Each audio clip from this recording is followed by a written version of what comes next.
ನಮಸ್ಕಾರ. ತಮ್ಮೆಲ್ಲರಿಗೂ ಮನದಂಗಳ ಚಾನಲ್ಗೆ ಸ್ವಾಗತ. ನಾನಿವತ್ತು ಬಾಂಧವ್ಯಕ್ಕೆ ಅಂತಸ್ತು ಅಡ್ಡಿ ಅನ್ನೋ ವಿಷಯದ ಬಗ್ಗೆ ಮಾತಾಡೋದಕ್ಕೆ ಬಂದಿದ್ದೀನಿ. ಬಾಂಧವ್ಯ ಅಂದರೆ ಏನು? ಬಾಂಧವ್ಯ ಅಂದ್ರೆ ಒಂದು ನಿಕಟ ಸಂಬಂಧ ಅಂತ ಹೇಳ್ಬೋದು. ಯಾವ ಥರ ನಿಕಟ ಸಂಬಂಧ ಇದು ಅಂದ್ರೆ ಇದರೊಳಗೆ ಸಂಬಂಧಪಟ್ಟ ಜನರು ಅಥವಾ ಗುಂಪು ಅನ್ಕೋರಿ ಪರಸ್ಪರ ಸಿಂಕ್ ಆಗಿರ್ತಾರೆ. ಹೆಂಗಂದ್ರೆ ಒಬ್ರಿಗೊಬ್ರು ಬೇಕಾದವ್ರ ನಡುವೆ ಬಾಂಧವ್ಯ ಅನ್ನೋದು ಏರ್ಪಡ್ತದೆ.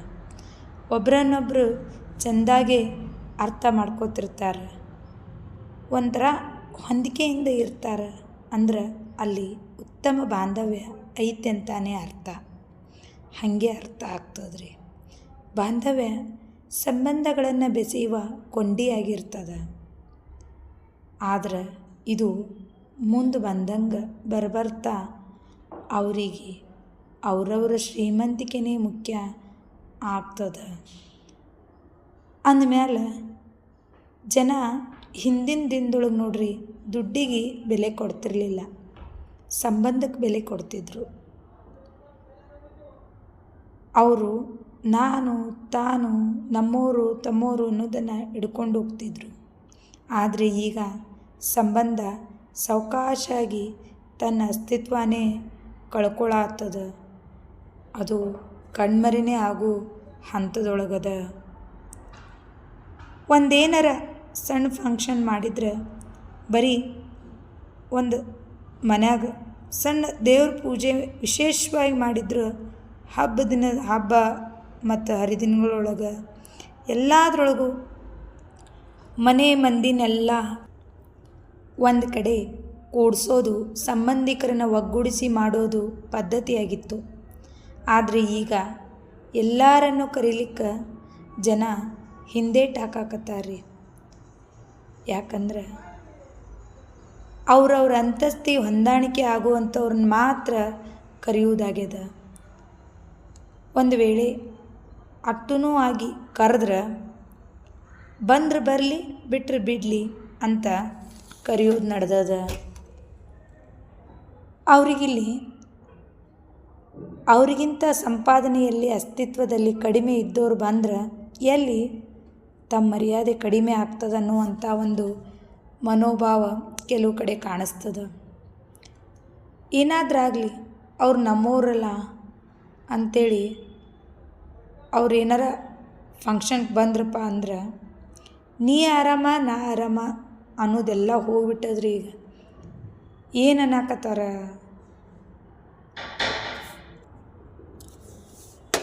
ಯಾವ ಸೀರೆ ಹಾಕ್ಕೊಂಡಾರ, ಎಷ್ಟು ಒಡವೆ ಹಾಕ್ಕೊಂಡಾರ, ಎಷ್ಟು ರೇಟಿಂದ ಕಾಸ್ಟ್ಲಿ ಸೀರೆ ಅದ, ಇದೇ ಅವರು ಕಾರ್ನ್ಯಾಗ ಬಂದಾರು, ಬಸ್ ಒಳಗೆ ಬಂದಾರು, ಆಟೋದೊಳಗೆ ಬಂದಾರು ಅಂತ ವಿಚಾರ ಮಾಡೋದು ನಡ್ದದ. ಅವಾಗೆಲ್ಲ ಅಕ್ಕ ನೀ ಬಂದಿ ಅಕ್ಕ ಆರಾಮದಿ, ಬಂದು ಚಲೋ ಮಾಡ್ದೇವ ಅಂತಿದ್ರು. ಆದರೆ ಇವತ್ತಿನ ದಿನ ಅವೆಲ್ಲ ಕಣ್ಮರೆ ಆಗ್ಯಾವ. ಇನ್ನು ಮಕ್ಕಳ ವಿಚಾರಕ್ಕೆ ಬಂದ್ರೆ, ಆರಾಮದಾರಿ ನಿಮ್ಮ ಮಕ್ಕಳು ಅನ್ನೋಕ್ಕಿಂತ ಹೆಚ್ಚಾಗಿ ಎಷ್ಟು ರ್ಯಾಂಕ್ ಮಾಡಿದ್ರು, ಅವನೇನಾ ಫಸ್ಟ್, ಏನು ಜಾಬ್ ಸಿಗ್ತಾ, ಎಷ್ಟು ಸಂಬಳ ಅಂತೆಲ್ಲ ಕೇಳೋದು ಕಾಮನ್ ಆಗಿಬಿಟ್ಟೈತ್ರಿ. ಅಲ್ಲ, ನಾ ಹೇಳೋದೆಲ್ಲ ಕಾಮನ್ ಇದ್ದಿದ್ದೇ ಹೇಳತ್ತೀನಿ ಅನ್ನಿಸ್ಬೋದು. ಇಲ್ಲೇನದಪ್ಪ ಅಂತಂದ್ರೆ, ನಾ ಹೇಳೋದೇನಪ್ಪ ಅಂದ್ರೆ, ನಾವು ಕೇಳೋ ಪ್ರಶ್ನೆ ಏನೈತಲ್ಲ ಅದ್ರ ಎದುರಿನವನ ಮನಸ್ಸು ನೋಯಿಸಬಾರ್ದು, ಅವ್ರಿಗೆ ಹಂಗಿರಬಾರ್ದು. ಯಾಕಂದ್ರೆ ನೀನು ಒಂದಿನ ಫಂಕ್ಷನ್ ಕರೆದಿರ್ತಿ, ಆದ್ರೆ ಮಾತಾಡಿ ಮಾತು ಅವನಿಗೆ ಜೀವನ ಪೂರ್ತಿ ನೆನಪಿರ್ತದ. ಇವತ್ತು ಕೆಳಗಿರೋನು ನಾಳೆ ಮೇಲೆ ಎತ್ತರದ ಸ್ಥಾನಕ್ಕೆ ಹೋಗ್ಬೋದು, ಆದ್ರೆ ಅವಮಾನ ಮಾತ್ರ ಮರೆಯೋಕ್ಕಾಗಲ್ಲ. ಆ ಅವಮಾನದಿಂದ ಅವ ದಿನ ಸಾಯ್ತಾನೆ. ಜನರದ್ದು ಏನ್ರಿ ಪಾಯಿಂಟ್ ಆಫ್ ವ್ಯೂ ಸ್ವಲ್ಪ ಚೇಂಜ್ ಮಾಡ್ಕೊಂಡ್ರೆ ಹೆಂಗಿರ್ತದೆ ನೋಡಿರಿ. ನಾವು ಕರೀದೆಲ್ಲ ನಮ್ಮವ್ರಿಗೆ ಕರೆದಿರ್ತೀವಿ ಅಂದಮೇಲೆ ಮ್ಯಾಲಿನವು ಕೆಳಗಿನವು ಎಲ್ಲ ಒಂದೇ ಅಲ್ರಿ, ಎಲ್ಲ ಒಂದೇನೆ. ನಾವು ಎತ್ತರದ ಸ್ಥಾನದೊಳಗಿದ್ವಿ ಅನ್ಕೋರಿ, ಯಾಕೆ ನಮ್ಮವ್ರನ್ನ ಬೆಳೆಸಬಾರ್ದು, ನಮ್ಮೂರನ್ನೂ ನಾವು ಬೆಳೆಸ್ಬೋದಲ್ಲ. ಬೀಳೋನಿಗೆ ಒಂದು ಸಣ್ಣ ಮೇಟಿ ಕಟ್ಗೆ ಕೊಟ್ಟು ಅವ ಮತ್ತು ಸುಧಾರಿಸ್ಕೋತಾನೆ. ಆ ಮೇಟಿ ಕಟ್ಗೆ ನಾವು ಆದ್ರೆ ಅವ ಎದ್ದು ನಿಲ್ಲಕ್ಕೆ ಪ್ರಯತ್ನಿಸ್ದಂದ್ರೆ ಪ್ರಯತ್ನಿಸ್ತಾನೆ. ಅವನು ಆ ಪ್ರಯತ್ನದೊಳಗೆ ನಾವೊಂದು ಪಾಲಾದ್ವಿ ಅಂದ್ರೆ ಎಂಥ ಖುಷಿ ಇರ್ತದೆ. ನಮ್ಮವ್ರ ದುಃಖದೊಳಗೆ ಸುಖದೊಳಗೆ ನಾವು ಭಾಗಿ ಆಗ್ಬೇಕ್ರಿ. ಸುಖದೊಳಗೆ ಕರೀಲಿಕ್ಕಂದ್ರೆ ತಲೆ ಕೆಡಿಸ್ಕೊಳ್ಳೋದು ಬೇಡ. ಆದ್ರೆ ದುಃಖದೊಳಗೆ ಮಾತ್ರ ಅವ್ರು ಕರೀಲಿಕ್ಕಂದ್ರೂ ಹೋಗುನು. ಅದೇನೇ ಕಷ್ಟ ಇರಲಿ ಒಂದಾಗಿ ಬಗೆಹರಿಸೋನು. ಯಾಕಂದ್ರೆ ಒಬ್ಬನಿಗಿಂತಲೂ ಇಬ್ಬರು ಭಾಳ ಚಲೋ. ಯಾವುದೇ ಏನೇ ಬಂದ್ರೂ ಆರಾಮಾಗಿ ಬಗೆಹರಿಸ್ಬೋದು. ನಾವು ಬ್ಯಾರ್ಯಾರ ನೋವಿಗಾದ್ರೆ ನಮ್ಮ ಸುಖ ಏನು ಕಡಿಮೆ ಆಗಂಗಿಲ್ಲ. ಆದ್ರೆ ಅವ್ರ ನೋವು ಕಡಿಮೆ ಆಗ್ತದೆ. ಅವ್ರ ನೋವು ಕಂಪ್ಲೀಟಾಗಿ ಕಡಿಮೆ ನಮಗೆ ಅವ್ರದ್ದು ಕಷ್ಟನೇ ಕಳೆಯೋದು ನಮಗೆ ಆಗಂಗಿಲ್ಲ. ಹೋಗಲಿ, ಅವ್ರ ಕಷ್ಟದಿಂದ ಆಗುವಂಥ ನೋವನ್ನು ನಾವು ಆ ನೋವಿಗೊಂದು ಮುಲಾಮು ನಾವು ಆಗ್ಬೋದಲ್ಲ. ಅವರಿಗೆ ಸಮಾಧಾನ ಹೇಳಿದ್ವಲ್ಲ ಅನ್ನೋ ಸಮಾಧಾನ ನಮಗೆ ಸಿಗ್ತದೆ.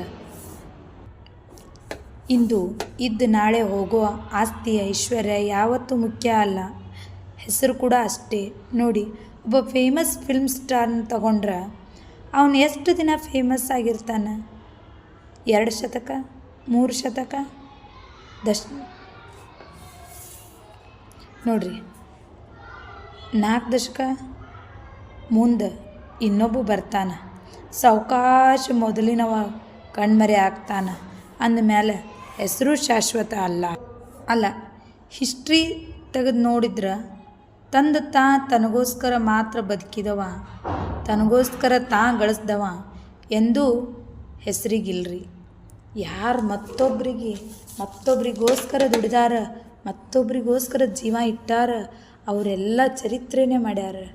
ನಮಗೆ ದೇಶಕ್ಕೇನೂ ಮಾಡೋಕ್ಕಾಗಲಿಲ್ಲ ಅಂದ್ರೆ ಪರವಾಗಿಲ್ಲ, ಅದ್ರ ಬಗ್ಗೆ ನಾವು ವಿಚಾರ ಮಾಡೋದು ಬೇಡ. ಆದರೆ ನಮ್ಮ ಸುತ್ತಮುತ್ತಲಿನವ್ರಿಗಾಗಿ ಮಾಡೋಣ. ನಮ್ಮೂರನ್ನ ನಾವು ಬೆಳೆಸೋಣ. ನಮ್ಮೂರ ಜೊತೆಗೆ ನಾವು ಬದುಕು ಕಟ್ಕೊಳ್ಳೋಣ. ಒಂದು ಸುಂದರವಾದ ಬದುಕಾಗ್ತದೆ, ಹೆಸರು ಬರ್ತದೆ, ಸಮಾಧಾನ ಇರ್ತದೆ. ಶಾಂತಿ ಸಮಾಧಾನಕ್ಕಿಂತಲೂ ದೊಡ್ಡ ಆಸ್ತಿ ಈ ಜಗತ್ತಿನಾಗ ಇನ್ನೊಂದೇನೂ ಇಲ್ಲ. ಒಂದು ದೊಡ್ಡ ಮನೆ ಕಟ್ಟಿಸ್ಬೋದು ನಾವು, ಆದ್ರೆ ಆ ಮನೆಯೊಳಗೆ ಸುಖ ಶಾಂತಿನ ನಾವು ಕಟ್ಕೊಳ್ಳಿಕ್ಕಾಗಂಗಿಲ್ಲ. ಈ ಮನಸ್ಸೊಳಗಿರುವಂಥ ಒಂದು ಗೂಡನ್ನು, ಈ ಮನಸ್ಸಿನ ಗೂಡನ್ನು ನಾವು ಸಂತೋಷವಾಗಿ ಇಟ್ಕೊಂಡ್ವಿ ಅಂದ್ರೆ ಎಂಥ ಸಣ್ಣ ಮನೆಯೂ ದೊಡ್ಡ ಅರಮನೆ ಆಗ್ತದೆ. ಸೊ ಆ ಥರ ನಾವು ಒಂದು ಈ ನಿಟ್ಟೊಳಗೆ ನಾವು ವಿಚಾರ ಮಾಡಿ, ಯಾರೇ ಇರಲಿ ನಮ್ಮ ಸುತ್ತಮುತ್ತಲಿನವ್ರಿಗೆ ಅವರಿಗೆ ಒಳ್ಳೆಯದನ್ನು ಬಯಸೋಣ, ಒಳ್ಳೆಯದನ್ನು ಮಾಡಲಿಕ್ಕೆ ಪ್ರಯತ್ನ ಮಾಡೋಣ.